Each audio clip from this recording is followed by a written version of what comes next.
O Pai Restaurador. Capítulo 5. A natureza da graça. O Pai Restaurador. Estando ainda longe, seu pai o viu e encheu-se de compaixão por ele e, correndo, o abraçou e o beijou. Lucas capítulo 15, versículo 20.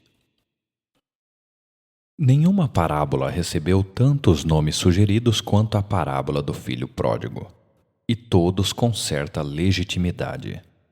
Devemos notar, no entanto, que a maneira como os estudiosos interpretam o tema central da parábola influencia diretamente sua escolha de título. Por exemplo, Dan Ottonvia Jr. afirma que esta é a história do filho. Sua experiência dá à trama a sua forma.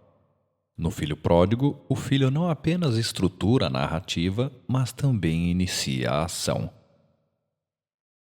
Nessa perspectiva, os títulos apropriados limitam-se ao tradicional filho pródigo ou filho perdido.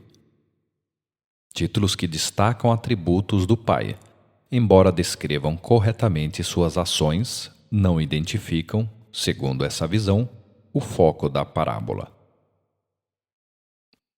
Por outro lado, Helmut Tillich, posição compartilhada por A. M. Hunter, Joachim Jeremiah e outros, sustenta que essa é a história do pai.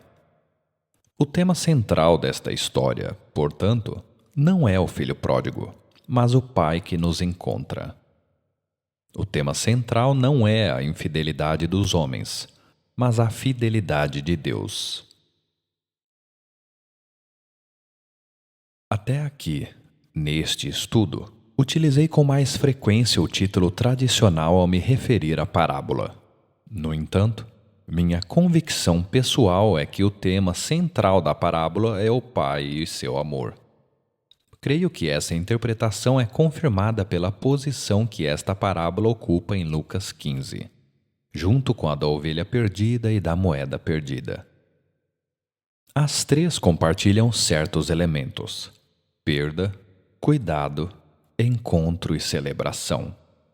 É claro, pela apresentação de Lucas, que o objetivo de Jesus ao contar essas três histórias era chamar a atenção para a alegria de Deus quando um pecador se arrepende. Foi o cuidado que levou à alegria no reencontro com o que estava perdido. O filho pródigo compartilha essa qualidade com as outras duas parábolas. Portanto, o cuidado do pai deve ser o ponto central da história. Seguindo Hunter e outros, também identifico os personagens da parábola com os envolvidos no contexto imediato de Lucas capítulo 15, versículos de 1 a 2. Jesus, como representante de Deus, publicanos e pecadores, e os fariseus e escribas murmuradores. Por isso, não vejo necessidade de nos restringirmos a títulos baseados apenas na visão de que o amor do pai é o tema principal. É legítimo utilizar títulos que evidenciem o papel dos demais personagens, o filho mais novo e o mais velho, na composição do quadro geral. Tillich demonstra grande sensibilidade ao chamar essa parábola de o pai que espera. Lucas capítulo 15, versículo 20 diz que, abre aspas, quando ele ainda estava longe, seu pai o viu. Fecha aspas. Pode ser que isso signifique apenas que o pai estava no campo, examinando a plantação. Levantou os olhos, viu o filho e correu para recebê-lo. Mas o texto sugere algo mais.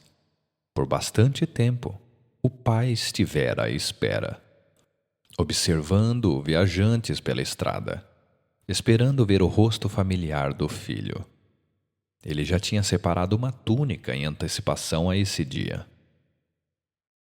Aqueles que criticam o fato de que o pai, ao contrário do pastor da ovelha perdida, não saiu em busca do filho, deve-se lembrar que comunhão não pode ser criada ou mantida por coerção.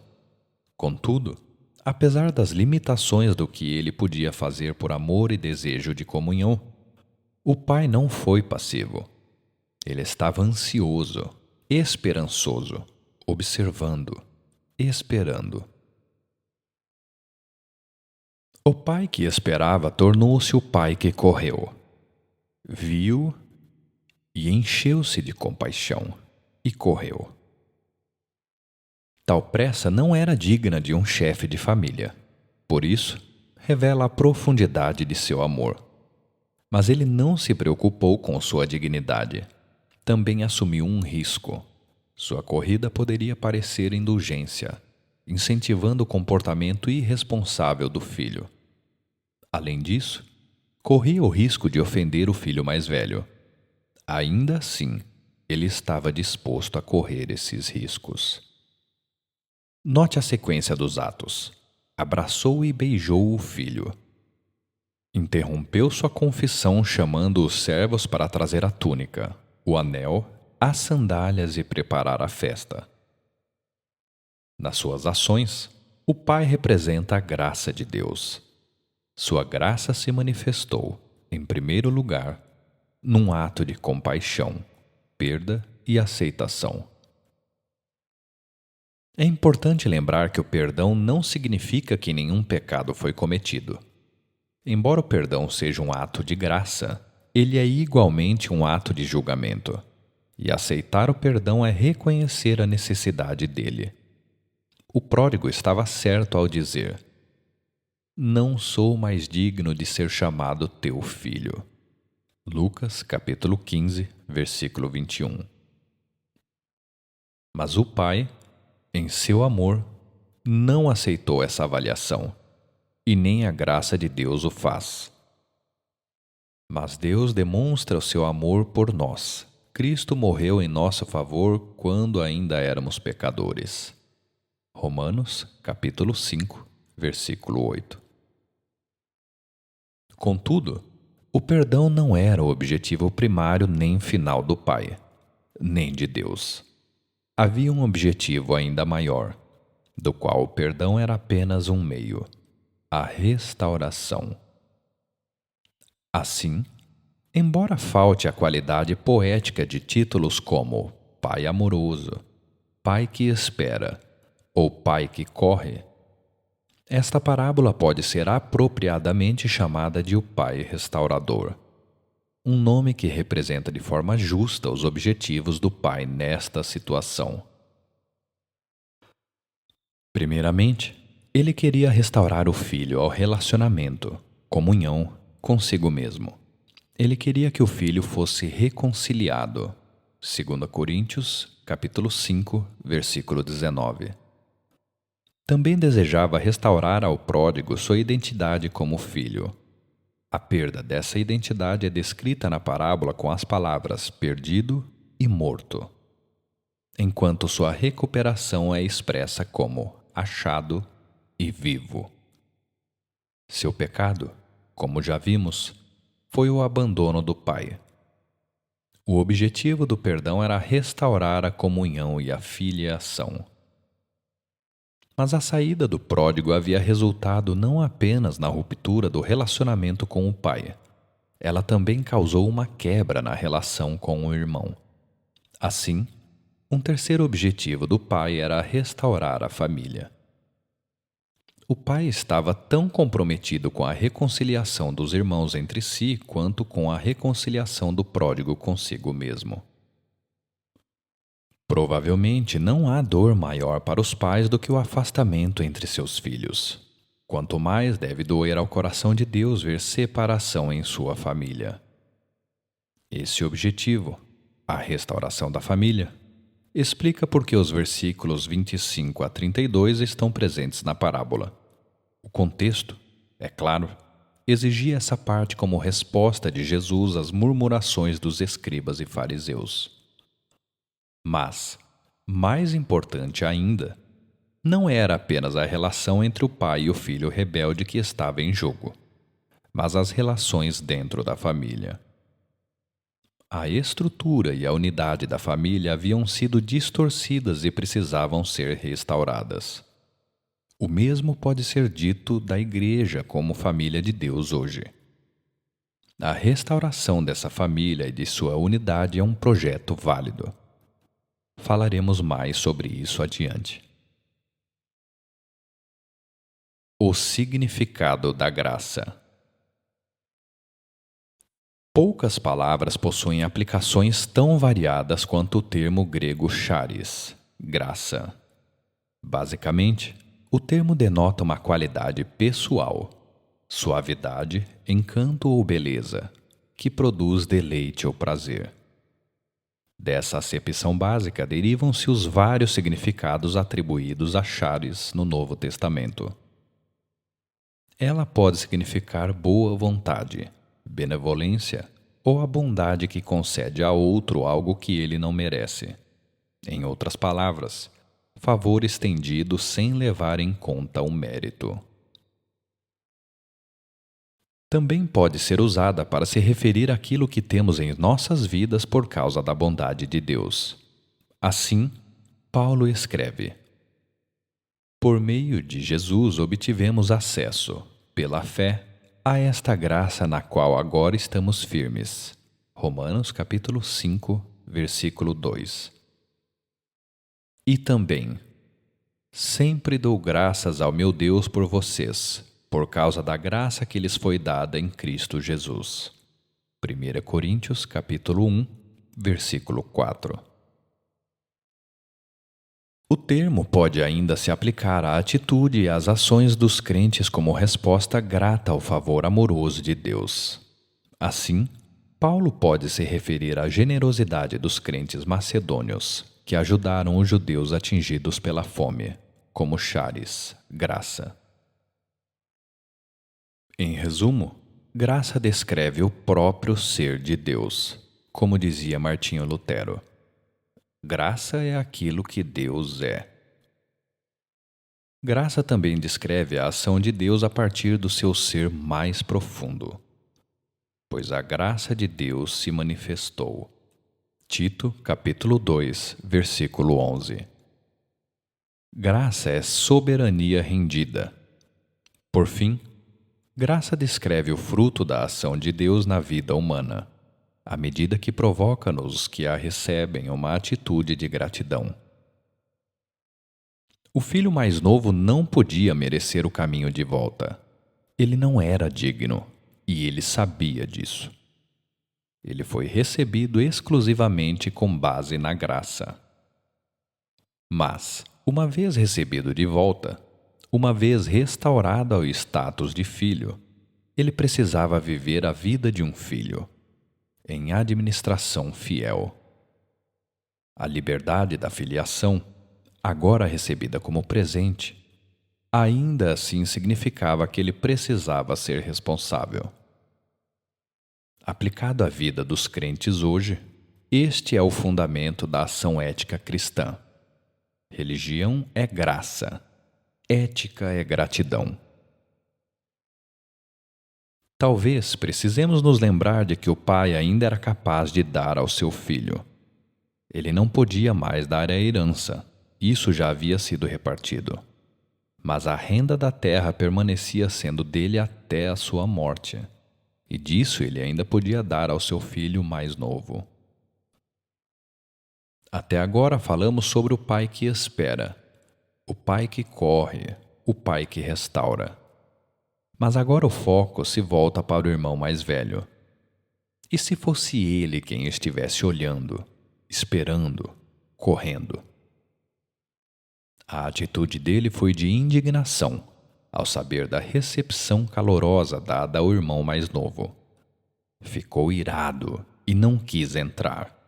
Lucas capítulo 15, versículo 28. Ele era como aquele que Philip descreveu. Pessoas boas cuja religião nunca as torna realmente calorosas e felizes. Por que essa raiva? Ela foi consequência de uma compreensão equivocada sobre o significado da obediência. Ele via os mandamentos como fardos a serem carregados sobre os ombros. Será que é por isso que Deus nos dá mandamentos? Em vez de vê-los como meio de expressar a sua identidade ou de viver plenamente o relacionamento com o Pai. Com essa visão distorcida, ele não percebia que os mandamentos existem para nos ajudar a evitar a deformação dos nossos dons e capacidades humanos.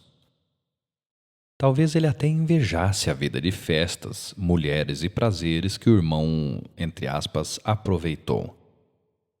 Além disso, acreditava que sua obediência lhe havia garantido mérito, que deveria ser reconhecido. A maneira correta do pai honrá-lo, segundo ele, seria rejeitando o irmão, ou, ao menos, tornando o caminho de volta muito difícil. Nunca me deste nem um cabrito para eu festejar com os meus amigos. Lucas, capítulo 15, versículo 29. Esse é o protesto indignado de quem acredita que sua obediência colocou o pai em dívida com ele, e que essa dívida agora deveria ser paga, com um tratamento severo ao irmão pecador. Por que obedecemos a Deus? É pelos benefícios que isso nos traz? Ou o relacionamento com Ele já é, por si só, a maior recompensa? Esse era o sentimento do salmista. Seu prazer está na lei do Senhor, e na sua lei medita dia e noite. Salmo 1, versículo 2. Alguém pode obedecer a Deus pelos motivos errados, ou, mais precisamente, alguém pode guardar os mandamentos com intenções erradas. Nem sempre guardar mandamentos é o mesmo que obedecer. Veja como o irmão mais velho expressa sua raiva. Enquanto o pai se refere ao pródigo como teu irmão, em Lucas capítulo 15, versículo 27, o mais velho o chama apenas de esse teu filho, que devorou teus bens com prostitutas, em Lucas capítulo 15, versículo 30. Como Jonas em Nínive, ele se enfurece porque o arrependimento do pecador foi aceito. Agora, é a atitude do irmão mais velho que ameaça danificar o relacionamento familiar. Ao final, a parábola se torna a história do pai que suplica. O pai amava o filho mais velho e valorizava seu serviço fiel. Mas agora, ele implora para que ele não rejeite o dom de uma família reunida, que, por causa da graça do pai e do arrependimento do pródigo, voltou a ser possível. O resultado da indignação foi que o filho mais velho também se afastou do pai. O mais novo havia deixado o pai indo embora. O mais velho o deixou por dentro. A lição aqui para cada um de nós é esta: a quem Deus aceita como filho, eu devo aceitar como irmão.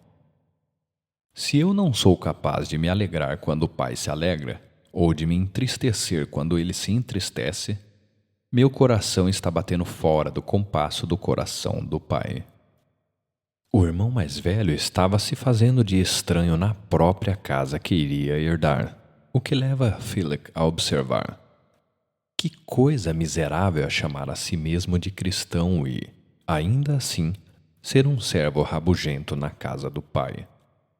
E mais, o que teria acontecido com o pródigo se seu irmão mais velho, nesse estado de espírito que acabamos de descrever, tivesse sido o primeiro a encontrá-lo?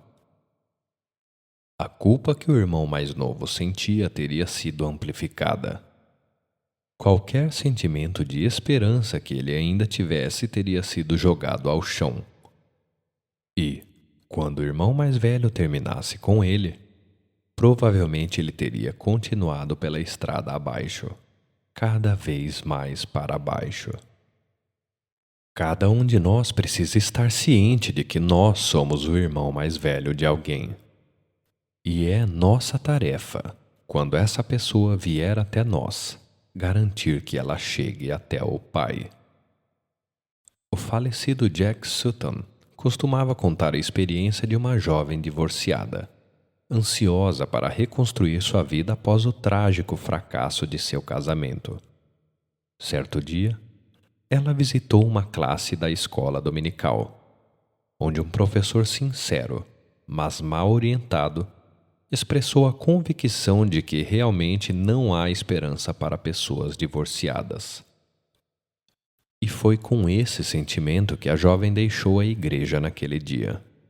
Ela encontrou o irmão mais velho primeiro, e ele falhou em conduzi-la até o pai. Mas agora voltemos o olhar para o pai.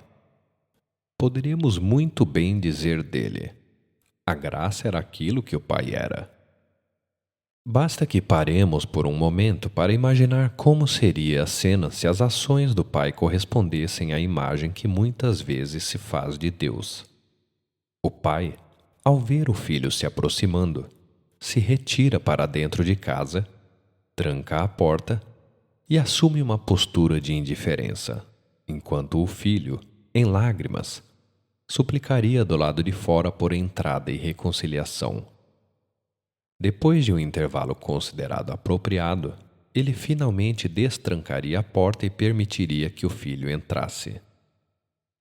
Poderíamos também imaginar um pai severo, em pé na soleira da porta, braços cruzados, exigindo saber como o filho teria a audácia de voltar, ou perguntando o que ele fez agora para merecer tal acolhimento. Mas a imagem apresentada é muito diferente. É a de um pai que espera, dia após dia, olhando o horizonte, na esperança de que entre os rostos dos viajantes naquela estrada, um deles fosse o de seu filho, e, vez após vez, experimentando a decepção da esperança frustrada. E então chegou aquele dia, um dia marcado por mudança, não apenas para o pródigo, mas também para o seu pai. Era o rosto do seu filho que ele viu. Agora ele se tornava o pai que correu, abraçou e beijou o filho. Chamou pela túnica, o anel e as sandálias, símbolos de perdão, aceitação e restauração ao status de filho. O que estava perdido foi encontrado. O que estava morto voltou à vida. A pergunta que a parábola deixa em aberto é esta: haverá restauração da família?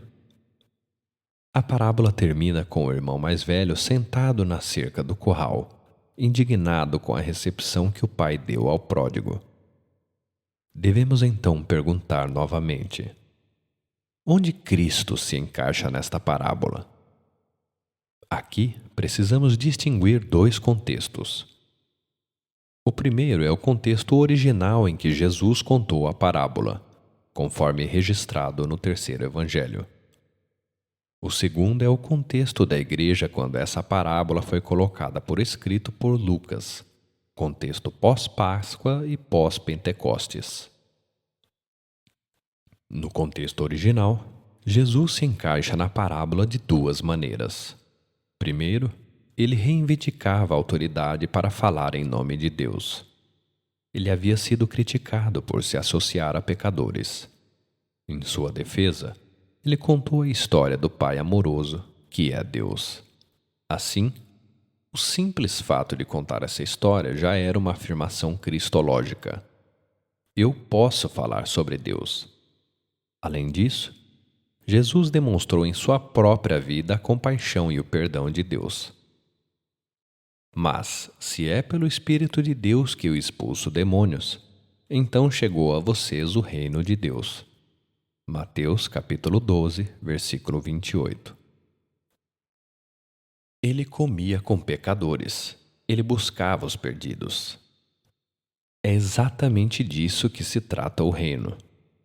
Mas olhemos para o filho pródigo à luz da Páscoa e de Pentecostes. O que os leitores do Evangelho têm o privilégio de fazer e o que precisam fazer para compreender sua mensagem para os nossos dias. Nessa perspectiva, duas dimensões são acrescentadas à nossa reflexão. A primeira é que Jesus é o nosso irmão mais velho. Hebreus capítulo 2, versículos de 11 a 14. E a segunda é na cruz de Cristo. Mas Deus demonstra seu amor por nós. Cristo morreu em nosso favor quando ainda éramos pecadores. Romanos, capítulo 5, versículo 8. Essas são duas dimensões que não poderiam ter sido atribuídas à história em seu contexto original. Mas, uma vez que fizermos justiça à história em seu cenário próprio, sua mensagem adquire um significado adicional para nós à luz da nossa perspectiva pós-Páscoa. Nosso verdadeiro irmão mais velho está lá, na estrada, examinando o horizonte para ver se seu irmão mais novo está voltando para casa, com o mesmo amor, a mesma saudade e a mesma compaixão que tem o pai. Ele faz isso com uma intenção: levar o irmão mais novo até o pai. Pois o Filho do Homem veio buscar e salvar o que estava perdido. Lucas, capítulo 19, versículo 10. Essa intenção o levou até o Gólgota. Mas eu, quando for levantado da terra, atrairei todos a mim. João, capítulo 12, versículo 32.